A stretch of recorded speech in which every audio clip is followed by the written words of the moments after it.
رب العالمين والعاقبة للمتقين والصلاة والسلام على رسوله الأنبياء والمرسلين محمد وعلى آله وصحبه أجمعين. أما بعد فأعوذ بالله من الشيطان الرجيم. بسم الله الرحمن الرحيم. وقال الله تبارك وتعالى في القرآن المجيد: يغفر لمن يشاء ويعذب من يشاء والله على كل شيء قدير. صدق الله العظيم. وقال رسول الله صلى الله عليه وسلم: إنما الأعمال بالنيات وإنما لامرئ ما نوى فمن كانت هجرته إلى دنيا يصيبها أو إلى امرأة ينكحها فهجرته إلى ما هاجر إليه أو كما قال عليه الصلاة والسلام. اللهم صل على محمد وعلى آل محمد كما صليت على إبراهيم وعلى آل إبراهيم إنك حميد مجيد. اللهم بارك على محمد وعلى آل محمد كما باركت على إبراهيم وعلى آل إبراهيم إنك حميد مجيد. رب اشرح لي صدري ويسر لي أمري واحلل عقدة من لساني يفقهوا قولي. محترم حاضرین کرام، جہاں ذکر حبیب ہوتا ہے وہاں خدا بھی قریب ہوتا ہے. ایسی مجلسوں میں بیٹھنے والا بڑا ہی خوش نصیب ہوتا ہے. یا یوں کہہ لیجئے ایک دن مرنا ہے آخر موت ہے، کر لے جو کرنا ہے آخر موت ہے. اللہ تعالیٰ کا شکر اور احسان ہے کہ اس نے ہمیں نماز کے بعد تھوڑی دیر دین کی مجلس میں بیٹھنے کی توفیق مرحمت فرمائی. دین کی مجلس میں بیٹھ جانا، اللہ کی بڑائی کرنے یا سننے کا موقع میسر آ جانا، یہ محض اللہ کی طرف سے ہوتا ہے. لا حول ولا قوت الا باللہ العلی العظیم. نہیں ہے گناہوں سے بچنے کی طاقت اور نیکی کرنے کی قوت مگر اللہ کے قبضۂ قدرت میں. کوئی اعمال خیر کرنا چاہے، اللہ نہ چاہے وہ اعمال خیر نہیں کر سکتا. کوئی اعمال بد کرنا چاہے، اللہ نہ چاہے تو اعمال بد نہیں کر سکتا. وَمَن يُضْلِلْهُ فَلَا هَادِيَ لَهُ. اللہ جسے گمراہ کر دے اسے کوئی ہدایت نہیں دے سکتا. وَمَن يَهْدِ اللَّهُ فَهُوَ الْمُهْتَدِ. اور اللہ جسے ہدایت دے اسے کوئی گمراہ نہیں کر سکتا. تو یہ ہدایت اور ضلالت بھی اللہ کے ہاتھ میں. اعمال خیر کی توفیق اور گناہوں کا موقع میسر آ جانا یہ بھی اللہ کے قبضۂ قدرت میں. اللہ تعالیٰ نے دنیا میں بندوں کو اختیار دیا ہے. کیا اختیار دیا ہے؟ اعمال خیر یا اعمال بد کرنے کا. وَمَن شَاءَ فَلْيُؤْمِنْ وَمَن شَاءَ فَلْيَكْفُرْ. چاہے ایمان لے آؤ، اعمال خیر کرو، یا اللہ کی نافرمانی پر اتر آ جاؤ.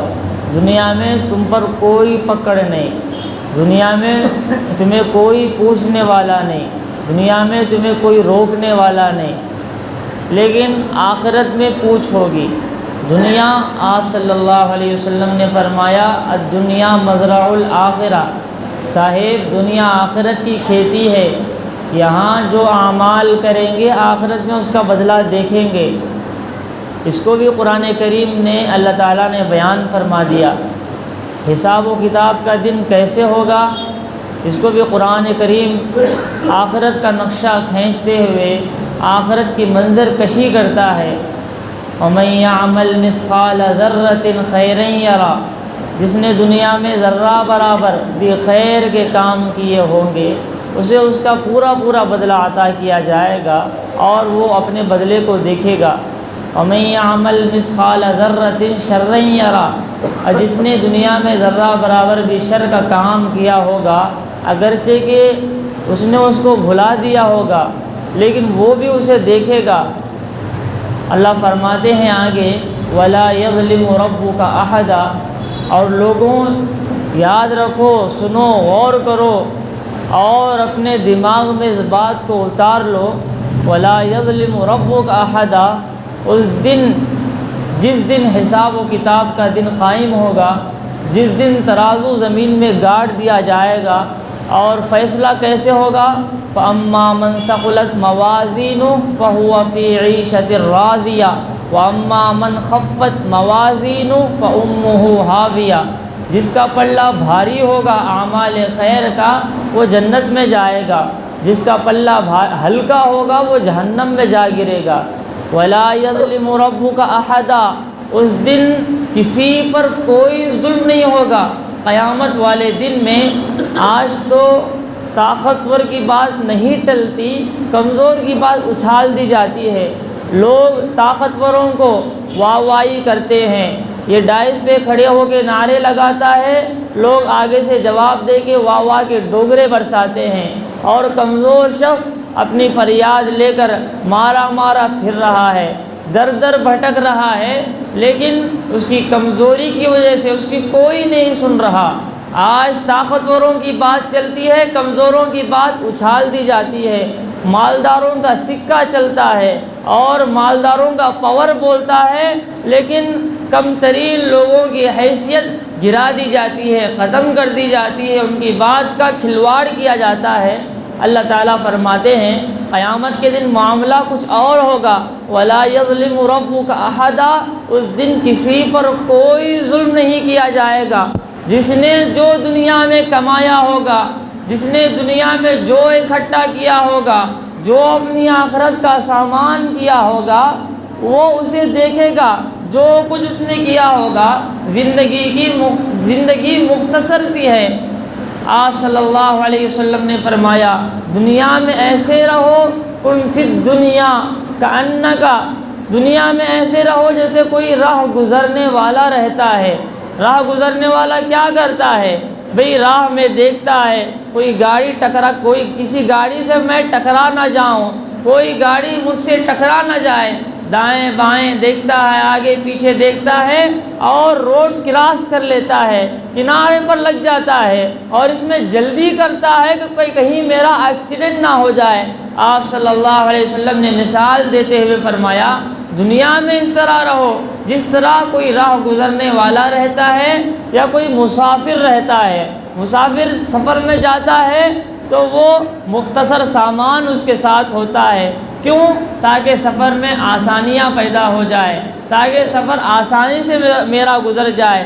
سفر میں سامان زیادہ ہوگا، لگیج زیادہ ہوگا، بھاری برقم بوجھل سامان ہوگا تو اس کا سفر اس کے لیے مشکل ہوگا۔ رسول اللہ صلی اللہ علیہ وسلم نے مثال دی اور فرمایا دنیا میں ایسے رہو جس طرح کوئی مسافر رہتا ہے یا کوئی راہ گزرنے والا رہتا ہے۔ اب اس حدیث کو ہم اپنی زندگیوں میں رکھ کر دیکھیں، ہم دنیا میں زندگی کیسے گزار رہے ہیں، ہماری زندگی گزارنے کا سلیقہ کیا ہے، ہماری زندگی گزارنے کا طریقہ کیا ہے، ہماری معیشت کیسی ہے، ہماری معاشت کیسی ہے، ہمارے معاملات کیسے ہیں، ہماری تجارت کیسی ہے، ہماری سچائی کیسی ہے، ہماری نگاہیں کیسی ہیں، ہمارے اعضائے بدنیہ سے کیا حرکتیں انجام پا رہی ہے، ہماری زبان بولتی ہے تو کیا بولتی ہے، ہماری نگاہیں دیکھتی ہیں تو کیا دیکھتی ہیں، ہمارا دماغ سوچتا ہے تو کیا سوچتا ہے، ہمارے دل میں کسی کی محبت ہے تو وہ کس کی محبت ہے۔ ذرا ہم اپنا جائزہ لیں کہ ہم کھڑے کہاں ہیں۔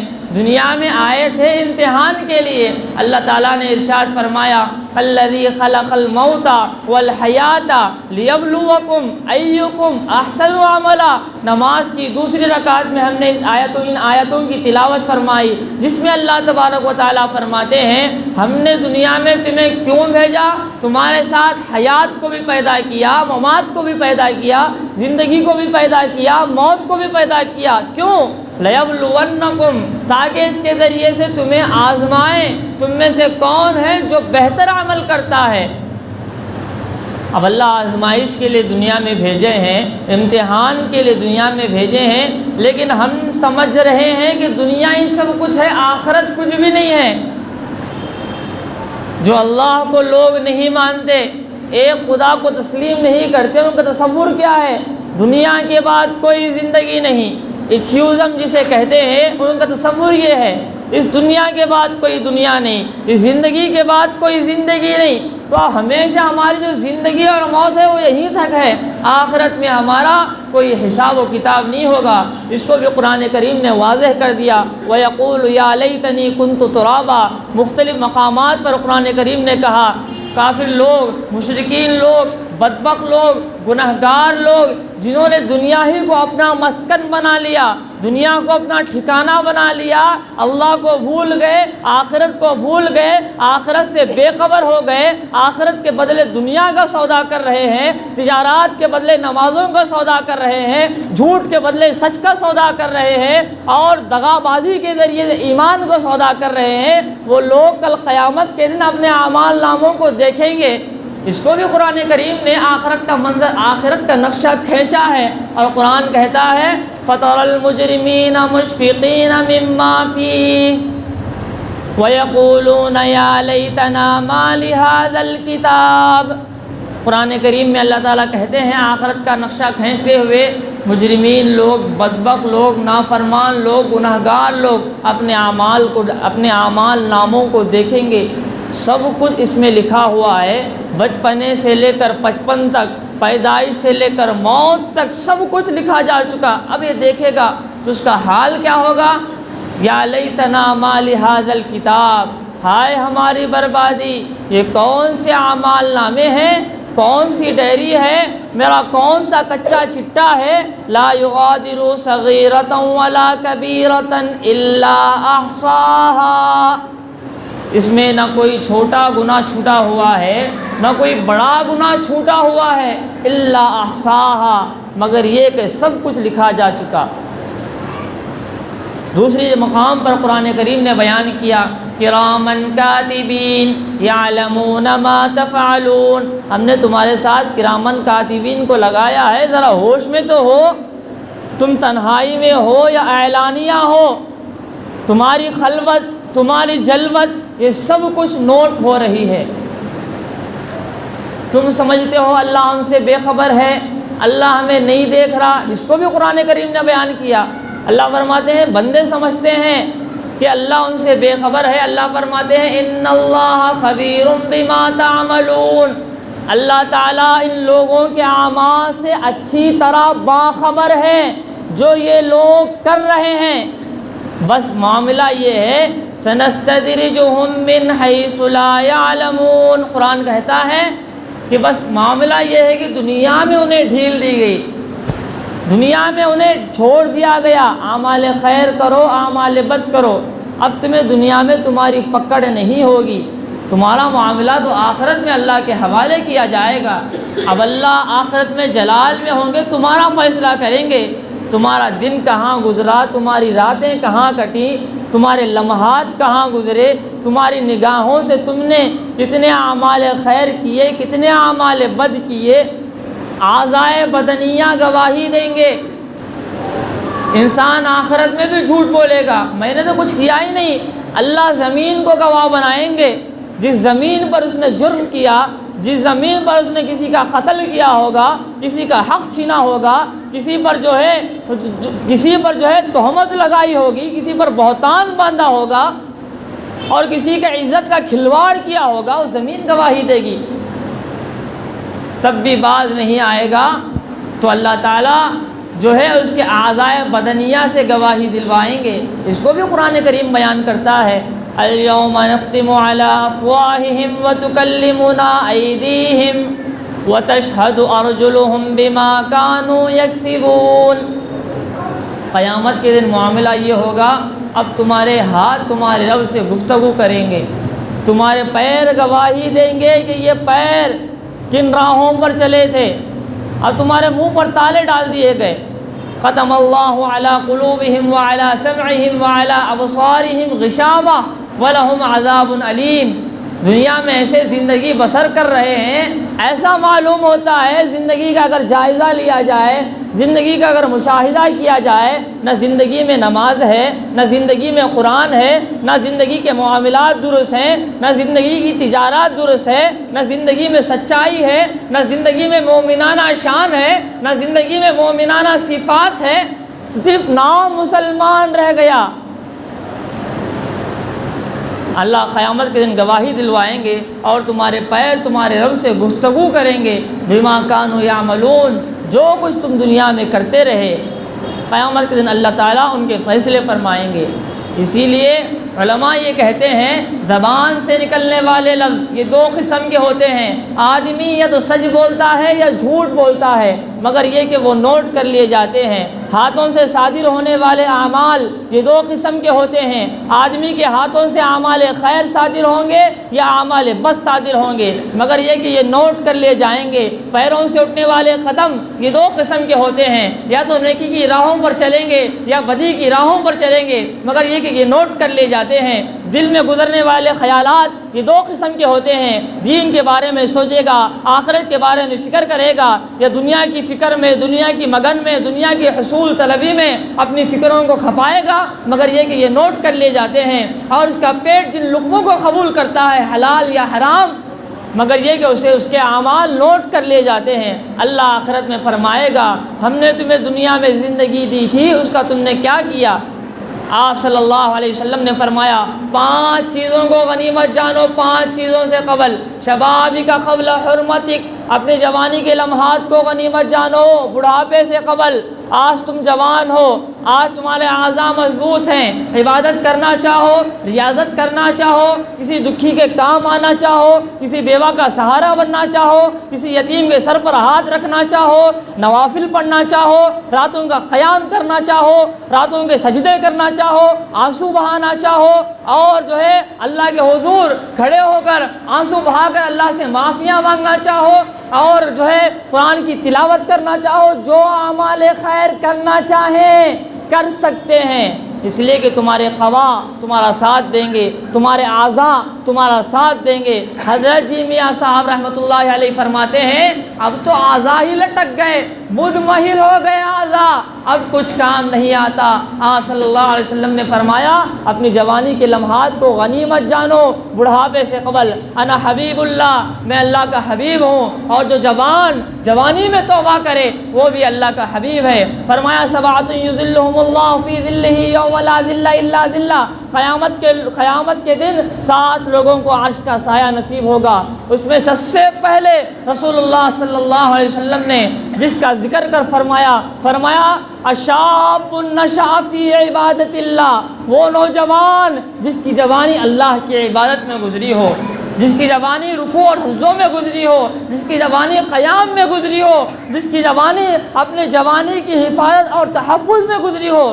جوان ہے خواہشات کا اسیر بن گیا، جوان ہے گناہوں کے دلدل میں پھنس گیا، جوان ہے نگاہیں گندی کر لی، جوان ہے خواہشوں کا غلام بن گیا، جوان ہے بگڑ گیا، جوان ہے ہاتھ سے نکل گیا، جوان ہے اپنی جوانی عیاشی میں گزار لی، جوان ہے سوشل میڈیا کے اوپر بیٹھ کر گندگی اور غلاظتیں دیکھتا رہا، کوئی اسے پوچھنے والا نہیں۔ اللہ کے رسول صلی اللہ علیہ وسلم نے فرمایا اگرچہ کہ آج تم پر کوئی پکڑ نہیں، شبابک قبل حرمتک، عظیم ترین نعمت جوانی کی نعمت ہے، اس کی قدر کر لو گے اللہ تعالیٰ تمہیں دنیا میں بھی کامیاب کریں گے، آخرت میں بھی کامیاب فرمائیں گے۔ دوسری چیز ارشاد فرمائی صحتک قبل سقمک، اپنی صحت کے لمحات کو غنیمت جانو بیماری سے قبل۔ صاحب بیماری آتے دیر نہیں لگتی، کتنے صحت مند لوگ دنیا میں تھے لیکن آج وہ ڈاکٹروں کا کھلونا بنے پڑے ہوئے ہیں، موت مانگ رہے ہیں، موت نہیں آ رہی۔ تو اللہ نے جو صحت کے لمحات دیے ہیں اس کی قدر کریں، صحت کے لمحات میسر ہیں تو اس کو اللہ کی راہ میں لگائیں، اس کو اللہ کی عبادت میں لگائیں، اس کو اللہ کے احکام پورا کرنے میں لگائیں، اس کو نماز پڑھنے اور قرآن کی تلاوت کرنے میں لگائیں۔ جب صحت ڈھل جائے گی، جب جوانی ڈھل جائے گی، جب بڑھاپا پکڑ لے گا، بیماریاں پکڑ لے گی، آپ عبادت کرنا چاہیں، آپ رکوع اور سجدے کرنا چاہیں، آپ اللہ کے احکام پر عمل کرنا چاہیں، لیکن آپ کی بیماری آپ کو اعمال خیر کرنے سے روکے گی، منع کرے گی۔ اس لیے رسول اللہ صلی اللہ علیہ وسلم نے فرمایا اپنے صحت کے لمحات کو غنیمت جانو بیماری سے قبل۔ تیسری چیز ارشاد فرمائی وَغِنَاكَ قَبْلَ فَقْرِكَ، اپنی مالداری کے دور کو غنیمت جانو فقر سے قبل۔ صاحب فقر آتے دیر نہیں لگتا، کتنے مالدار تھے پلک جھپکتے ہی فقیر بن گئے، کتنے ایسے لوگ جو زکوٰۃ دینے والے تھے لیکن حالات نے ایسا جکڑ لیا کہ زکوٰۃ کے محتاج بنے پڑے ہیں۔ تو اللہ نے مال دیا ہے تو اس کو جمع کر کے نہ رکھو، اس راہ سے راہ خدا میں خرچ کرتے چلے جاؤ۔ رسول اللہ صلی اللہ علیہ وسلم نے فرمایا میں محمد ہو کے رب کی قسم کھا کر کہتا ہوں صدقے سے مال کم نہیں ہوتا، اللہ کی راہ میں خرچ کرنے سے مال گھٹتا نہیں، مال میں اضافہ ہوتا چلا جاتا ہے۔ تو مال کو جمع کر کے نہ رکھو۔ اللہ کے رسول صلی اللہ علیہ وسلم نے فرمایا ابن آدم کہتا ہے مالی مالی مالی، میرا مال میرا مال، میری دولت میری پراپرٹی میری جائیداد، میرے پلازے میرے بنگلے میری گاڑیاں۔ اللہ کے رسول علیہ السلام نے فرمایا اس کا مال وہ ہے جو اس نے کھایا یا پہنا یا اپنی ذات پر خرچ کر دیا یا اللہ کی راہ میں خرچ کر کے آگے بھیج دیا، باقی اس کا نہیں، وہ وارثوں کا ہے۔ مرتے ہی ورثہ بن جائے گا، مرتے ہی ترکہ بن جائے گا۔ کفن بھی میلا ہونے نہیں دیتے کہ بعض اولادیں آپس میں تقسیم کر لیتے ہیں۔ حضرت شیخ عبد القادر جیلانی علیہ رحمہ بول پڑے یہ محل، یہ ماڑی، یہ کوٹھی، یہ بنگلے جن کو حلال و حرام کی تمیز کیے بغیر بنایا تھا، آج ایک رات بھی وہ تجھے اس گھر میں رکھنے کے لیے تیار نہیں۔ چلو ایک رات مہمان رکھ لیں، کہتے ہیں نہیں مہمانوں نے بھی تو جانا ہے، تو جلدی سے سپرد خاک کر کے آؤ۔ جان دیواری ڈرونا بنے ہوتے، ہاتھ نہ لاندے ڈرتے، جنا لئی تو نے پاپ کمائی کتھے نہیں تیرے کر دے۔ ایک رات بھی مہمان رکھنے کے لیے تیار نہیں، جن کے لیے تو نے ساری زندگی لگا دی، ساری زندگی کھپا دی، آج وہ تجھے ایک رات بھی مہمان رکھنے کے لیے تیار نہیں۔ آج تو ڈیڈ باڈی بن گیا، آج تو میت بن گیا، آج تو جو ہے کفن میں لپٹا ہوا ہے۔ آج جب تیری نماز جنازہ پڑھی جاتی ہے تو کوئی یہ نہیں کہتا میں نماز پڑھتا ہوں تابع اس امام کے، واسطے چودھری صاحب کے، واسطے خان صاحب کے، واسطے پیر صاحب کے، واسطے ملک صاحب کے۔ آج تیرے سارے ٹائٹل تجھ سے چھین لے گئے، مفتی صاحب، پیر صاحب، ملک صاحب، چودھری صاحب، سارے ٹائٹل چھین لے گئے۔ آج یہ کہتے ہیں دعا حاضر اس میت کے، آج تو ڈیڈ باڈی بن گیا۔ تو ہم اپنی آخرت کا سامان کریں، اللہ کی راہ میں مال خرچ کریں۔ اسی لیے رسول اللہ صلی اللہ علیہ وسلم نے فرمایا وَغِنَاكَ قَبْلَ فَقْرِكَ، اپنے مالداری کے دور کو غنیمت جان لو فقر سے قبل۔ حضرت سکندر ذوالقرنین ساری دنیا کے بادشاہ ہیں، 4 لوگ ایسے ہیں جنہوں نے پورے عالم پر جو ہے حکومت کی، 2 کافر میں سے گزرے ہیں، 2 مسلمان میں سے گزرے ہیں۔ 2 کافر میں سے جو گزرے ہیں قرآن نے بیان کیا، ایک بخت نصر، جہاں گیا اس نے تباہی مچا دی، پھر اللہ تعالیٰ نے اس کو ختم کر دیا صفحہ ہستی سے۔ بخت نصر اس نے پوری دنیا پر حکومت کی۔ دوسرا نمرود، حضرت ابراہیم علیہ السلام کے زمانے کا، اس نے بھی پوری دنیا پر حکومت کی، اللہ نے اسے بھی ختم کر دیا۔ اور 2 مسلمان میں سے گزرے ہیں، ایک سکندر ذوالقرنین جس کا تذکرہ اللہ نے سورۃ الکہف کے اندر بیان کیا۔ سکندر ذوالقرنین انہوں نے پوری دنیا پر حکومت کی، اور یاجوج ماجوج کے لیے جو دیوار کھڑی کی اللہ نے انہی سے وہ کام لیا۔ اور چوتھے ہیں حضرت سلیمان علیہ السلام، آپ نے بھی پوری دنیا پر حکومت کی۔ میں سمجھتا ہوں ان 4 میں سب سے اونچی بادشاہت حضرت سلیمان علیہ السلام کی تھی، اس لیے کہ آپ کی حکومت انسانوں پر بھی تھی، جناتوں پر بھی تھی، حشرات الارض پر بھی تھی، ہواؤں پر بھی تھی، 4 سمت آپ کی حکومت۔ تو حضرت سکندر ذوالقرنین کہتے ہیں شمال اور جنوب کا سفر کرنے والا، مشرق اور مغرب کا سفر کرنے والا، قرن 2 دنیا کا سفر کرنے والا۔ تو آپ نے اس دنیا سے اس دنیا کا چکر لگا لیا اور ساری دنیا پر آپ نے حکومت کر ڈالی، اس لیے آپ کو سکندر اعظم کہا جاتا ہے۔ قرآن کریم میں اللہ تعالیٰ نے تذکرہ کیا۔ بہرحال سکندر ذوالقرنین کا جب انتقال ہوا تو وزیروں کو وصیت کیا کی؟ میرے دونوں ہاتھ کفن سے باہر رکھ دیے جائیں۔ وزیروں نے کہا کائنات کے بادشاہ ہیں، بڑی رسوائی ہوگی، بدنامی ہوگی، ہم سہن نہیں کر سکتے۔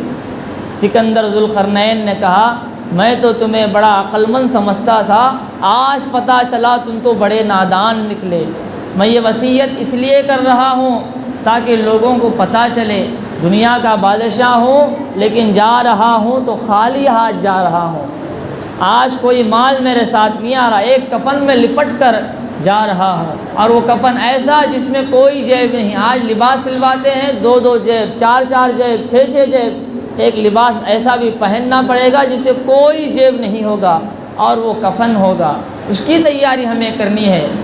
موتو قبل ان تموتو، رسول اللہ صلی اللہ علیہ وسلم نے فرمایا مرنے سے پہلے مرنے کی تیاری کرو، قبر میں جانے سے پہلے قبر میں جانے کی تیاری کرو۔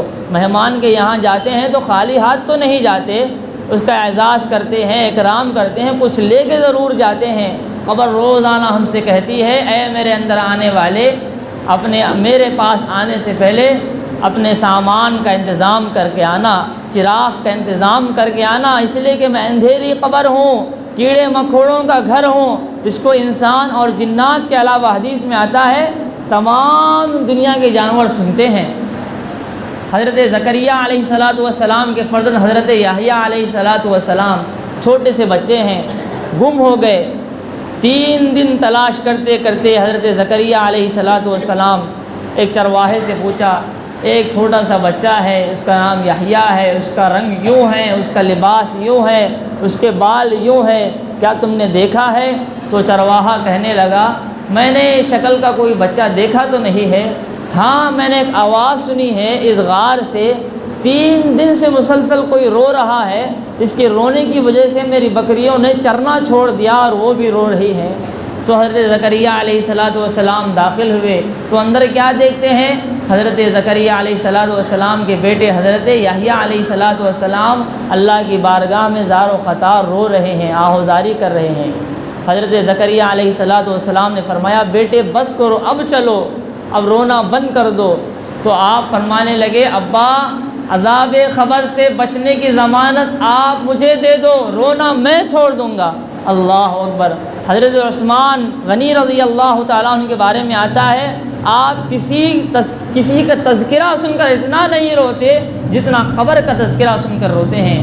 آپ فرماتے ہیں آخرت کی منزلوں میں سب سے پہلی منزل قبر ہے، اگر یہ آسانی سے گزر گئی ساری منزلیں آسانی سے گزر جائیں گی، اگر خبر میں پکڑ ہو گئی اس کی بعد کی منزلیں اور کٹھن ہوتی چلی جائیں گی۔ تو اس کے لیے ہمیں وغنا کا قبل فقر، اپنے مال کو جمع نہیں کرنا، اسے اللہ کی راہ میں خرچ کرتے رہنا چاہیے۔ جو لوگ اللہ کی راہ میں مال نہیں خرچ کرتے، قرآن کریم نے اللہ تعالیٰ نے بیان فرمایا یوم یحمى علیہا فتکوی بہا جباہہم وجنوبہم وظہورہم ھذا ما کنزتم لانفسکم فذوقوا ما کنتم تکنزون۔ اللہ فرماتے ہیں اس مال کو جس نے دنیا میں جمع کیا، اکٹھا کیا، اگرچہ کے ساتھ میں لے جا نہیں سکا، حساب تو دینا پڑے گا، تو اس مال کو اللہ جہنم کی آگ میں تپا کر اس کے پیشانی کو جلائیں گے، اس کی پیٹھ کو جلائیں گے، اس کے پیٹ کو جلائیں گے، اور اللہ فرمائیں گے ھذا ما کنزتم، یہ وہ دنیا کی دولت ہے، یہ وہ پراپرٹی پلازے جائیداد بنگلے کوٹھے ہیں جن کو تم نے دنیا میں جمع کیا تھا، فذوقوا ما کنتم تکنزون، اب تک اپنے اس مال کا، اپنی اس دولت کا، اپنی اس پراپرٹی کا مزہ جہنم کی آگ میں۔ تو اللہ کے رسول علیہ السلام نے اسی لیے فرمایا اپنے مال کو جمع کر کے نہ رکھو، اسے اللہ کی راہ میں خرچ کرتے رہو، ورنہ وہ دن دور نہیں کہ فقر تمہیں آ پکڑے۔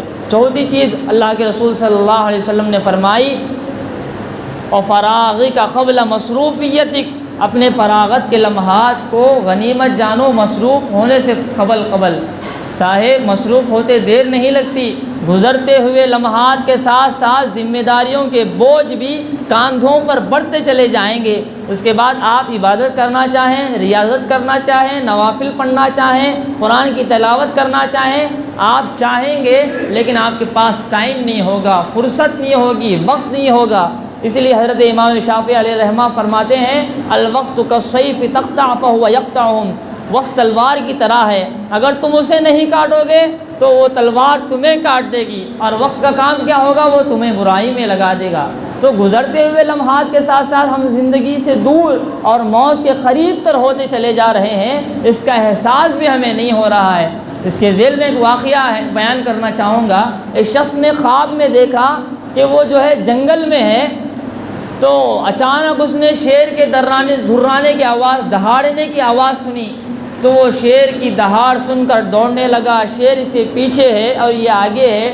اس کے دل میں خیال آیا کہ میں آخر ایک وقت آئے گا میں رک جاؤں گا اور یہ مجھے اپنا لقمہ بنا لے گا، لیکن زندگی کی ایک امید لے کر میں دوڑتا رہا۔ وہ شخص کہتا ہے کہ اچانک مجھے ایک کنواں نظر آ گیا، میں اس کنویں میں بلا سوچے سمجھے چھلانگ لگا دی اور اس میں جو ہے درخت کی ٹہنی سے لٹک گیا۔ اس کے بعد میں نے تھوڑی دیر سانس لی اور میں نے اوپر کو جانا چاہا تو کیا دیکھتا ہوں، یوں لگتا ہے وہ شیر میرے انتظار میں ہے اور میں کب آؤں اوپر اور وہ مجھے اپنا کب نوالا بنا لے۔ اس کے بعد میں نیچے کو جانا چاہا، اس لیے کہ میرے ہاتھ دکھ رہے تھے۔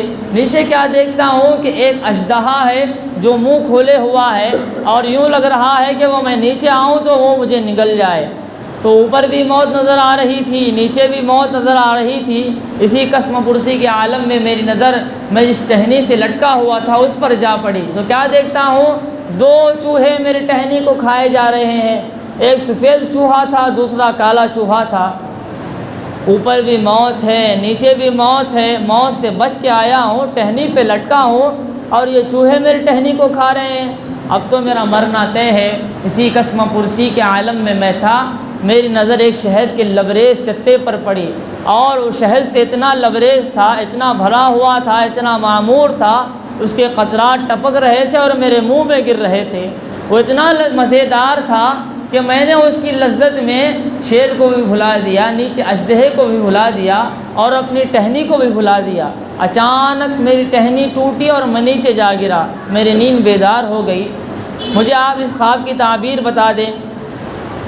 تو ان بزرگ نے کہا اللہ تعالیٰ آپ کو متنبہ کرنا چاہتے ہیں، خبردار کر رہے ہیں کہ یہ دنیا عارضی ہے، یہ دولت عارضی ہے، یہ اولاد عارضی ہے، یہ زندگی عارضی ہے، جس کے لیے تم اپنا سب کچھ لٹا رہے ہو اور اللہ کے حضور معافی بھی نہیں مانگتے، نافرمانیاں پر نافرمانیاں کرتے جا رہے ہو۔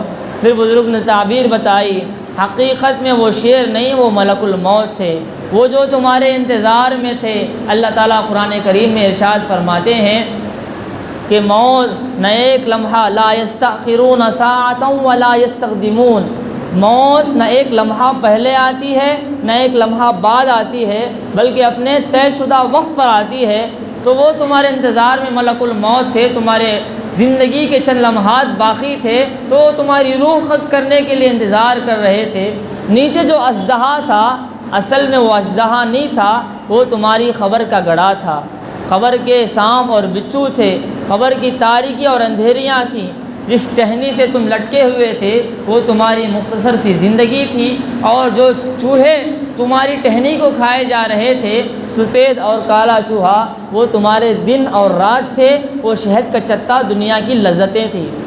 اب تمہارا دن جو ہے کہاں کٹ رہا ہے، راتیں کہاں کٹ رہی ہیں، زندگی کم ہو رہی ہے، زندگی سے دور موت کے قریب ہو رہی ہے اور تمہیں اس کا احساس ہی نہیں ہے۔ اللہ خبردار کرنا چاہتے ہیں، اسی لیے رسول اللہ صلی اللہ علیہ وسلم نے فرمایا اور فراغی کا قبل مصروفیتک، اپنے فراغت کے لمحات کو غنیمت جانو مصروف ہونے سے قبل۔ پانچویں اور آخری چیز ارشاد فرمائی وحیاتک قبل موتک، چلو صاحب بدن میں طاقت نہیں ہے، وضو نہیں ہوتا، اعضاء ساتھ نہیں دیتے، تیمم تو ہو سکتا ہے، دولت نہیں خرچ کرنے کے لیے، طاقت نہیں، صحت نہیں، جس طرح کھڑے ہو کر کے بیٹھ کر کے اپنے رب کے حضور اپنے گناہوں کی معافی تو مانگی جا سکتی ہے، دو قطرے آنسو کے بہائے تو جا سکتے ہیں، لیکن جب یہ وقت بھی چلا جائے گا تو اس کی قدر آئے گی۔ قیامت کے دن جب بندہ پھنسے گا تو اللہ تعالیٰ قرآن کریم میں اس کی منظر کشی کرتے ہوئے کہتے ہیں ربنا ابصرنا فرجعنا نعمل صالحا، اے میرے پروردگار میں نے دیکھ لیا، تجھ پر ایمان لے آیا ہوں، مجھے دنیا میں واپس بھیج دے، نعمل صالحا تاکہ میں اعمال خیر کروں، پلک جھپکنے کے برابر بھی تیری نافرمانی نہ کروں۔ اللہ تعالیٰ کہتے ہیں دنیا میں صحت کے لمحات ملے، جوانی کے لمحات ملے، مالداری کے لمحات ملے، فرصت کے لمحات ملے، زندگی کی نعمت ملی، روزانہ ڈوبتا سورج تمہیں کوئی پیغام دیتا ہے، روزانہ اٹھتے جنازے تمہیں کوئی پیغام دیتے تھے، اور یہ سڑکوں کے کناروں پر بھی جنازے اور میتیں اور قبرستان تمہیں پکار کر کہتے تھے ایک دن تم نے ہمارے پاس بھی آنا ہے، لیکن تم نے اس سے کوئی اپنے اوپر اثر نہیں لیا، اپنے اوپر تم نے اسے کوئی اس بات کو نہیں لیا، دنیا ہی کو سب کچھ سمجھ بیٹھا، اب تمہیں یہی رہنا ہوگا اور اپنے گناہوں کی سزا گوارا کرنی ہوگی۔ اس لیے بعض مفسرین یہ کہتے ہیں شب برات لیلۃ البرات کو لیلۃ التوبہ بھی کہا جاتا ہے، اس لیے کہ یہ توبہ کی رات ہے۔ اس رات میں چند کام کریں اور چند کاموں سے بچیں، جتنا اللہ توفیق دے اعمال خیر کریں، کچھ نمازیں پڑھ لیں، نوافل پڑھ لیں، نوافل سے بہتر یہ ہے جتنی ہماری زندگی میں ہم نے فرض نمازیں چھوڑ دی ہیں یاد کر کے اس کی قضا کر لیں، بہتر ہے۔ کچھ اللہ توفیق دے دے قرآن کی تلاوت کر لیں، کچھ اللہ توفیق دے دے ذکر کر لیں، اب جب تھک جائیں تو اللہ کا نام لے کر سو جائیں، اس کے بعد کوئی گناہ نہ کریں، گناہ کیے بغیر سو جائیں، پھر اٹھ کر تہجد پڑھیں، اس کے بعد وطر پڑھیں، اور فجر کی نماز کھڑے ہونے تک اپنے آپ کو اعمال خیر میں، قرآن کی تلاوت میں، ذکر و اذکار میں مشغول رکھیں۔ انشاءاللہ اللہ کی ذات سے امید ہے اللہ تعالیٰ پوری رات عبادت کرنے کا اجر اور ثواب عطا فرمائیں گے۔ 6 لوگ ہیں حدیث پاک میں اللہ تعالیٰ آج کی رات بھی ان لوگوں کی مغفرت نہیں فرماتے۔ ایک مشرک کی جو اللہ کے ساتھ کسی کو شریک ٹھہراتا ہو، دوسرا شراب پینے والے کی اللہ اس کی بھی مغفرت نہیں فرماتے، تیسرا والدین کے نافرمان کی جس نے اپنی ساری زندگی والدین کی نافرمانی میں کاٹ دی ہو، اللہ اس کی مغفرت نہیں فرماتے۔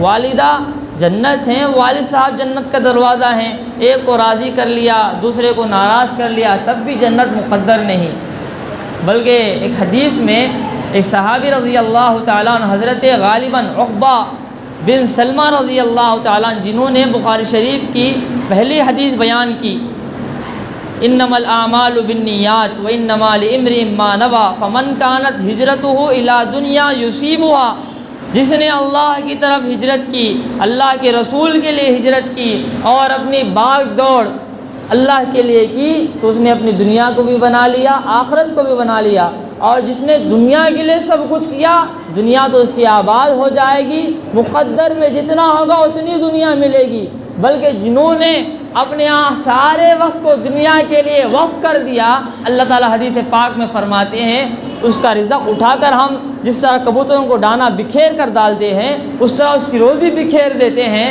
دنیا میں اسے اور مشغول کر دیتے ہیں تاکہ وہ ہم سے دور ہو جائے، جہنم کے قریب ہو جائے۔ تو والدین کا نافرمان اللہ اس کی بھی مغفرت نہیں فرماتے۔ تو ہم جو چیزیں ہیں ان سے بچیں، اپنے آپ کے اندر جو کمیاں ہیں، اگر سینے میں حسد کینہ کپٹ ہے اللہ اس کی بھی مغفرت نہیں فرماتے۔ تو سینوں کو دلوں کو پاک اور صاف رکھیں، زبان سے جھوٹ کو ختم کر دیں۔ جھوٹ ہماری رگوں میں بسا ہوا، جس طرح رگوں میں خون دوڑتا ہے اس طرح جھوٹ ہمارے رگوں میں دوڑ رہا ہے۔ جھوٹ کو آج لوگ ٹیلنٹ کا نام دیتے ہیں، جھوٹ کو آج لوگ ٹیکنک کا نام دیتے ہیں، جھوٹ کو آج لوگ مہارت کا نام دیتے ہیں، جھوٹ کو آج لوگ ہوشیاری کا نام دیتے ہیں، جھوٹ کو آج لوگ جو ہے صحیح سمجھتے ہیں۔ جھوٹ ہی ہے، شیطان کا کام ہی جھوٹ بولنا ہے۔ قرآن کریم میں اللہ تعالیٰ فرماتے ہیں الا لعنت اللہ علی الکاذبین، جھوٹوں پر اللہ کی لعنت اور غصہ برستا ہے۔ اللہ کے رسول علیہ السلام نے فرمایا مذاق میں بھی جھوٹ نہ بولو، اپنی زبان کو صداقت کا پیکر بناؤ، کم بولا کرو، تول کر بولا کرو، سوچ کر بولا کرو۔ میں بولوں گا تو سامنے والے پر کیا اثر ہوگا، میں بولوں گا تو آگے چل کر مجھ پر کیا اعتراضات ہوں گے، میں بولوں گا تو اللہ کے حضور کیا میری پکڑ ہوگی۔ رسول اللہ صلی اللہ علیہ وسلم نے فرمایا من صمت نجا، جس نے خاموشی اختیار کر لی اس نے نجات پا لی۔ جو خاموشی اختیار کرتا ہے، کم بولتا ہے، اللہ اسے علم اور حکمت کی دولت سے نوازتے ہیں۔ حضرت لقمان حکیم علیہ السلام، اس میں اختلاف ہے کہ وہ نبی ہیں یا نبیوں کے شاگرد ہیں یا ولی اللہ ہیں، اس میں اختلاف ہے، لیکن قرآن میں ان کی نصیحتوں کو بیان کیا ہے۔ اپنے بیٹوں کو نصیحت کرتے ہوئے فرماتے ہیں زمین پر اکڑ کر نہ چلو، متکبرین کو اللہ پسند نہیں کرتے، اونچا مت بولا کرو، اونچی آواز گدھے کی آواز ہے اور اللہ اونچا بولنے والے کو پسند نہیں کرتے۔ کیا حکیمانہ نصیحتیں ہیں۔ اس لیے بارہا کہا جاتا ہے قرآن کریم کو ترجمے کے ساتھ پڑھنے کی عادت ڈالیں، سمجھ کر پڑھنے کی عادت ڈالیں، اس سے اللہ ہمیں اللہ کے قریب ہونے کی توفیق دیتے ہیں، اللہ ہمیں گناہوں سے بچاتے ہیں، اللہ ہمیں اعمال خیر کی توفیق دیتے ہیں۔ قرآن کریم کیا پیغام دے رہا ہے، قرآن کریم کیا سمجھانا چاہتا ہے، قرآن کریم کس سے دور کس سے قریب کر رہا ہے، اس لیے ترجمے کے ساتھ پڑھنے کی عادت ڈالیں۔ اس لیے علماء کہتے ہیں اسے لیلۃ التوبہ بھی کہا جاتا ہے۔ تو ہم اللہ کے حضور جتنا ہو سکے توبہ اور استغفار کریں۔ توبہ کا معنی کیا ہے؟ جو گناہ کیے ہیں اس پر ندامت اور شرمندگی، آئندہ گناہ نہ کرنے کا عزم۔ ایسی توبہ نہیں کہ بھئی ابھی گاڑی میں جا رہے تھے، گانے سن رہے تھے، ایکسیڈنٹ ہو گیا، پھر آگے نکل گئے، توبہ کر لی، پھر آگے جانے کے بعد 3-4 کلومیٹر پھر گانے لگا لیے۔ ایسی توبہ اللہ کو پسند نہیں۔ پھر میں نے توبہ کی، پھر توبہ کر کے توڑ دی، میری اس توبہ پہ توبہ کر اٹھی۔ ایسی توبہ نہ کریں بلکہ سچی اور پکی توبہ کریں۔ اے اللہ میں نے سارے گناہ کیے ہیں، مجھے معاف فرما، تو رحیم اور تو کریم ہے، انشاءاللہ آئندہ گناہ نہ کرنے کا عزم کرتا ہوں، مجھے اپنی توبہ میں پختگی عطا فرما۔ یہ توبہ کی شرائط ہیں۔ سچی پکی توبہ کریں، جتنا اللہ توفیق دے ذکر و اذکار میں اپنے آپ کو مشغول رکھیں، اس کے بعد سو جائیں، تہجد کا اہتمام کریں۔ تہجد کے برکات یہ ہیں کہ اللہ اپنا قرب عطا کرتے ہیں، دنیا سے دور دین کے قریب کرتے ہیں اور شیطان کے مکر و فریب سے بچاتے ہیں۔ تہجد کے بہت برکات ہیں۔ ہم تو فرض کا اہتمام ہی نہیں کرتے، تہجد تو دور کی بات ہے۔ رسول اللہ صلی اللہ علیہ وسلم تہجد کا بہت اہتمام کیا کرتے تھے۔ آپ فرمایا کرتے تھے میری امت کو اگر مجھ پر مشقت کا ڈر نہ ہوتا تو میں تہجد کو سنت مؤکدہ قرار دے دیتا۔ مسواک کے بارے میں فرمایا میری امت پر مجھے مشقت کا ڈر نہ ہوتا تو میں اسے واجب قرار دے دیتا۔ تو رسول اللہ صلی اللہ علیہ وسلم نے امت کی سہولت کے لیے بعض چیزوں کو مستحب قرار دیا ہے، بعض چیزوں کو انفرادی کیا ہے، تاکہ اگر میں اس عمل کو بار بار کروں تو وہ سنت بن جائے گی۔ تو ہم جو ہے ایک تو نمازوں کا اہتمام کریں، نماز ہم سے قضا نہ ہو، دوسرا نوافل کا اہتمام کریں۔ اللہ تعالیٰ قیامت کے دن فرضوں میں اگر کمی ہوگی تو نوافل کے ذریعے سے پورا کر دیں گے۔ تیسرا زکوٰۃ کا اہتمام کریں، جن پر جو صاحب نصاب ہیں وہ زکوٰۃ نکالنے کا اہتمام کریں۔ رمضان ہی میں نہیں، جب ہم پر زکوٰۃ فرض ہو گئی، چاہے رمضان ہو یا غیر رمضان ہو، فوراً نکال دیا کریں۔ ہمارے یہاں ہندوستان میں یہ رواج مشہور ہے کہ رمضان میں نکالی جاتی ہے، ماشاءاللہ یہ بھی اچھی بات ہے۔ لوگ رمضان میں جو ہے امید لگا کر بیٹھے ہوتے ہیں رمضان میں ہمیں یہ مال آ جائے گا، جو ہے اتنی زکوٰتیں آ جائیں گی تو پورا سال گزر جائے گا۔ لیکن میں یہ کہتا ہوں اس کے علاوہ بھی زکوٰۃ ادا کریں، نفلی صدقات دیا کریں، ان کی بھی تو زندگی ہوتی ہے، وہ بھی تو رمضان تک انتظار نہیں کر سکتے۔ بلکہ آج کے زمانے میں یہ کہنا کوئی مبالغہ نہ ہوگا، تحقیق کر کے زکوٰۃ دیا کریں، تحقیق کر کے صدقہ اور خیرات کیا کریں، اس لیے کہ آج کے زمانے میں لوگوں نے جو ہے دھندا بنا لیا ہے، کاروبار بنا لیا ہے۔ اگر ہمارا مال غلط جگہ لگ گیا تو کوئی ثواب نہیں ملے گا، اگر ہماری زکوٰۃ غلط جگہ چلے گئی تو زکوٰۃ پہلے تو ادا ہی نہیں ہوگی، دوسرا اجر و ثواب بھی ضائع ہو جائے گا، اللہ کے حضور پکڑ بھی ہوگی۔ اس لیے تحقیق کر کے دیا کریں۔ باقی یہ بہت ساری باتیں اور دیگر فضائل بھی ہیں۔ اللہ تعالیٰ سے دعا ہے کہ اللہ تعالیٰ ہم سب کو اللہ کی عبادت کرنے کا کرنے کی توفیق عطا فرمائے، اور شعبان کے مہینے میں روزوں کا اہتمام کرنے کی توفیق عطا فرمائے، رمضان کی تیاری کرنے کی توفیق عطا فرمائے، رمضان کے لیے عبادت کے لیے اپنے آپ کو فارغ کرنے کی توفیق عطا فرمائے۔ اللہ تعالی ہمیں کہنے اور سننے سے زیادہ عمل کرنے کی توفیق عطا فرمائے۔ وآخر دعوانا ان الحمد للہ رب العالمین۔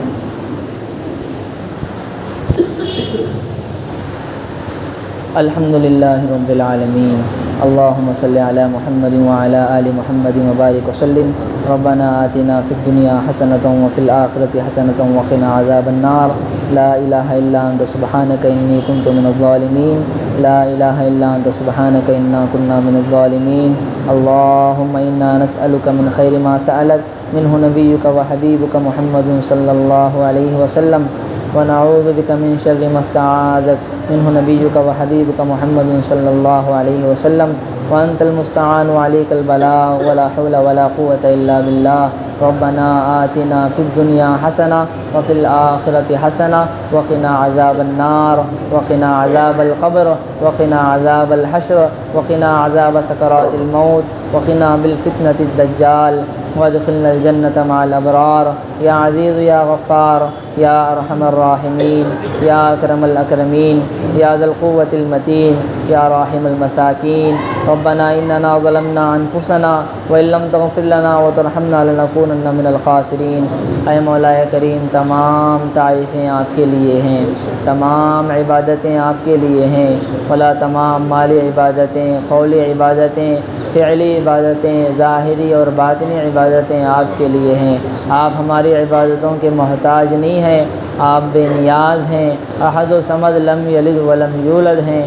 مولا ہماری ٹوٹی پھوٹی عبادتوں کو قبول فرما، ٹوٹے پھوٹے روزوں کو قبول فرما، ٹوٹے پھوٹے اعمال خیر کو قبول فرما، اعمال خیر کرنے کی توفیق عطا فرما، اعمال صالحہ کرنے کی توفیق عطا فرما، اعمال بد سے ہم سب کی حفاظت فرما۔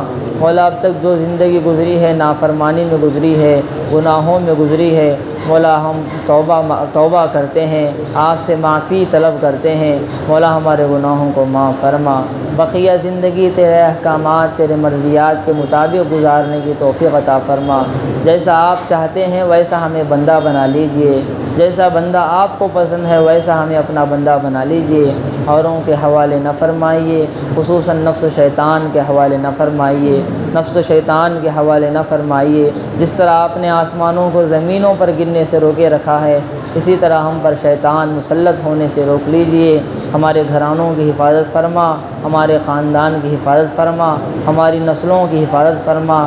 مولا شیطان کی شیطانیت سے ہماری حفاظت فرما، فتین کی فتنوں سے ہماری حفاظت فرما، نفس کی نفسانیت سے ہماری حفاظت فرما، چوروں کی چراوت سے ہماری حفاظت فرما، جادوگروں کی جادوگری سے ہماری حفاظت فرما، بدنگاہوں کی بدنگاہی سے ہماری حفاظت فرما، ہماری نسلوں کی حفاظت فرما، ہمارے گھرانوں کی حفاظت فرما۔ مولا ہمیں دیندار بنا دے، دین پر استقامت عطا فرما، مولا دین پر استقامت عطا فرما، صحابہ جیسا ایمان نصیب فرما، ہم سب کو قرآن سے محبت عطا فرما، ہم سب کو تیرے دین سے محبت عطا فرما، ہم سب کو رسول اکرم صلی اللہ علیہ وسلم سے محبت عطا فرما، دین سے وفاداری کرنے کی توفیق عطا فرما، تجھ سے وفاداری کرنے کی توفیق عطا فرما۔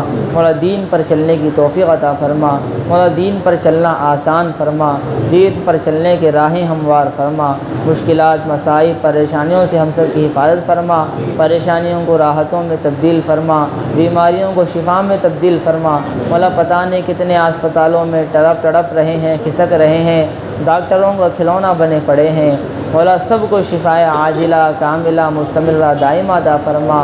خلق الانسان ضعیفا، اور مولا آپ نے فرمایا ہم کمزور بندے ہیں، آپ کی مولا بیماری کی نعمت کو برداشت نہیں کر سکتے، بیماری کو صحت میں تبدیل کر دے، پریشانیوں کو راحت میں تبدیل کر دے۔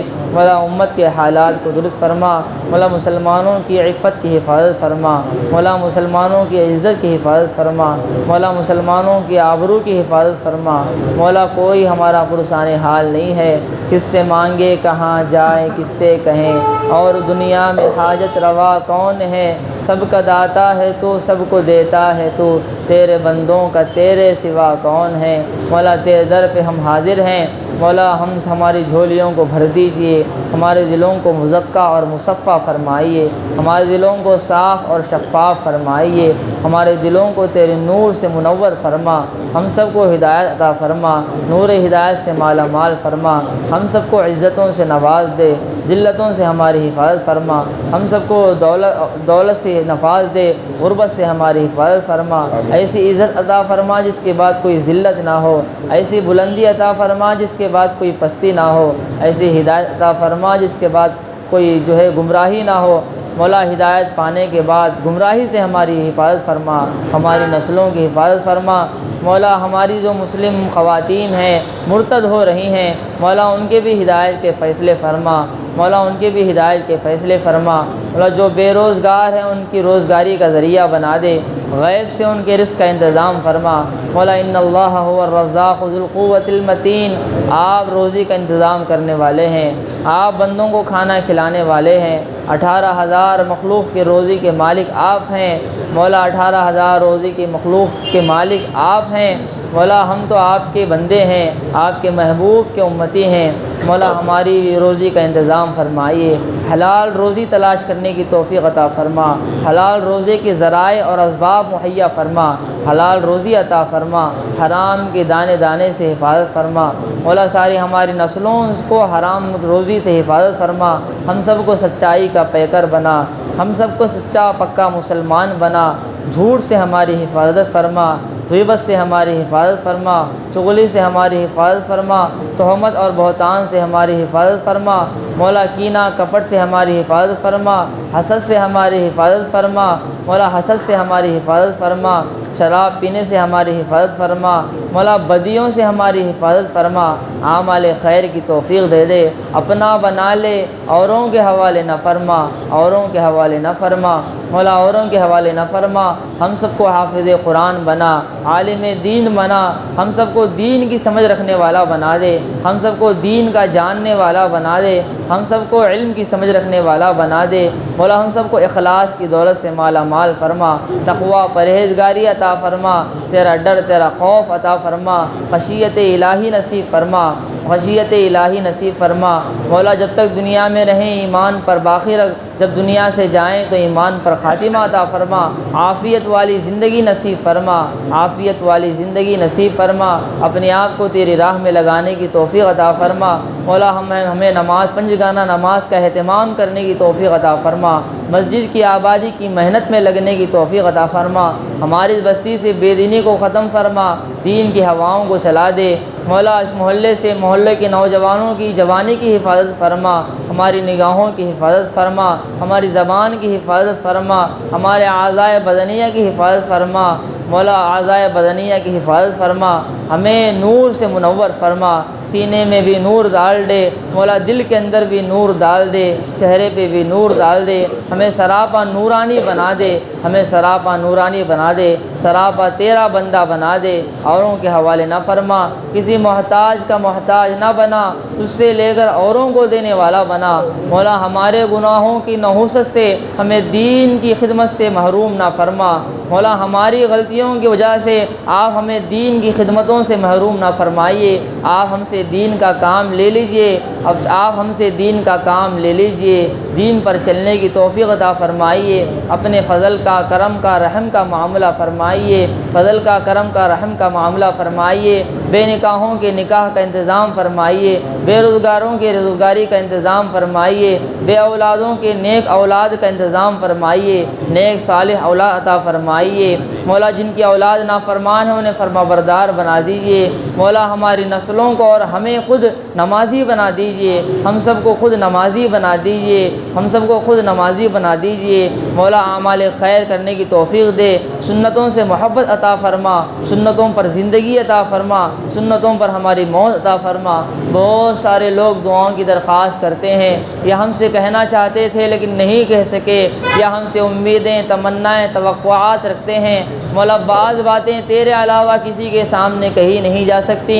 ان اللہ علیم بذات الصدور، آپ نے فرمایا آپ دلوں کے بھیدوں کو جاننے والے رب ہیں، دلوں کے رازوں کو جاننے والے اللہ ہیں۔ بات دماغ سے دل میں نہیں آتی، آپ جان لیتے ہیں۔ آپ ہماری شہ رگ سے بھی زیادہ قریب ہیں۔ مولا ہماری ضرورتوں کی تکمیل فرما، مولا سب کی ضرورتوں کی تکمیل فرما، سب کی جائز تمناؤں جائز مرادوں کو قبول فرما، مولا جائز مرادوں اور جائز تمناؤں کو قبول فرما، جائز ضرورتوں کی تکمیل فرما، مولا قرض داروں کی قرض کی شکلیں صورتیں مہیا فرما، قرض داروں کی قرض کی شکلیں صورتیں مہیا فرما، قرض جیسی بلا سے ہم سب کی حفاظت فرما، قرض جیسی مصیبت سے ہم سب کی حفاظت فرما، قرض حسنہ دینے کی توفیق عطا فرما، لینے والا نہ بنا دینے والا بنا، مولا لینے والا نہ بنا دینے والا بنا، ہمیشہ دینے کی توفیق عطا فرما، دینے کی صفت ہمارے اندر پیدا فرما، کنجوسی بخل سے ہماری حفاظت فرما، ہمارے اندر سخاوت عطا فرما، ہمارے اندر نرمی عطا فرما،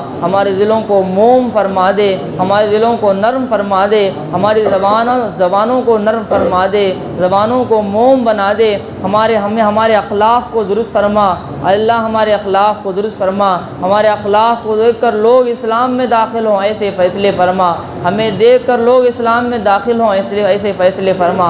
مانگنا تو بہت کچھ ہے، ہم مانگ کر تھک سکتے ہیں، آپ عطا کر کے نہیں تھک سکتے، جتنا مانگا اپنی حیثیت کے موافق مانگا ہے، ہمیں مانگنا بھی نہیں آتا، آپ مانگنا سکھا دیجئے، مانگنے کے آداب سکھلا دیجئے، مانگنے کا طریقہ سکھلا دیجئے، مولا جتنا مانگا اپنی حیثیت کے موافق مانگا ہے، آپ اپنی شان عطا فرمائیے، ہماری چھوٹی سی ٹوٹی پھوٹی دعا کو محض اپنے فضل و کرم سے جناب محمد الرسول اللہ صلی اللہ علیہ وسلم کے صدقے طفیل میں قبول فرمائیے۔ اللہم انا نسألک من خیر ما سألک منہ نبیک و حبیبک محمد صلی اللہ علیہ وسلم ونعوذ بک من شر ما استعاذک منہ نبیک و حبیبک محمد صلی اللہ علیہ وسلم وانت المستعان وعلیک البلاغ ولا حول ولا قوة الا باللہ برحمتک یا ارحم الراحمین والحمد للہ رب العالمین۔